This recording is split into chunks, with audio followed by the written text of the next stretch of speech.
Pinatitiyak ni Pangulong Ferdinand R. Marcos Jr. ang maayos na kalagayan at kalusugan ng mga apektado ng baha. Iginit rin ng Pangulo na handa ang lahat ng ahensya ng pamahalaan sa mga darating pang bagyo. Yan ang ulat ni Kenneth Pasyente. Agad na tumungo sa NDRRMC headquarters si Pangulong Ferdinand R. Marcos Jr. upang personal na alamin ang kalagayan ng bansa sa gitna ng sunod-sunod na pananalasa ng sama ng panahon, kabilang na ang bagyong Dante, Emong at ang nagdaang bagyong Krising. Kasama sa situational briefing ang mga kinatawan mula sa iba't ibang ahensya ng gobyerno upang iulat ang mga hakbang na isinagawa ng kanilang mga tanggapan sa pagtugon sa mga epekto ng kalamidad. Binigyang diin niya na bago pa man tuluyang pumasok sa bansa ang mga bagyo, agad nang naipatupad ang mga standard operating procedure ng pamahalaan.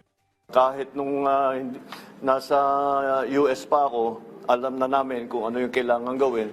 Tuloy-tuloy ang proseso ng pagbibigay ng relief, pag-rescue, pagbibigay ng relief, pagbubukas ng mga kalsada, patiyakin na may kuryente ang mga ospital.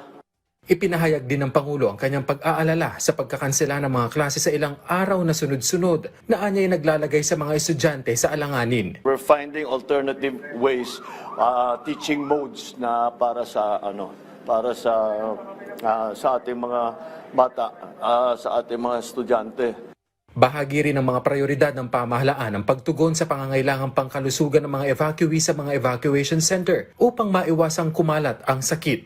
We are making sure that every evacuation center has it has a medical team composed of national government doctors and nurses and also local government nurses and doctors. Ang trabaho lang talaga sa national ay tiyakin na meron silang sapat na supply ng mga gamit at saka ng gamot. And that's what we are doing now. Sa gitna naman ng patuloy na pag-ulan at pagdating ng mga bagyo, iginiit ng Pangulo na dapat lahat ay handa, lalo na't tinatayang 12 hanggang 15 bagyo pa ang maaaring pumasok sa bansa ngayong taon. So nakatatlo na tayo.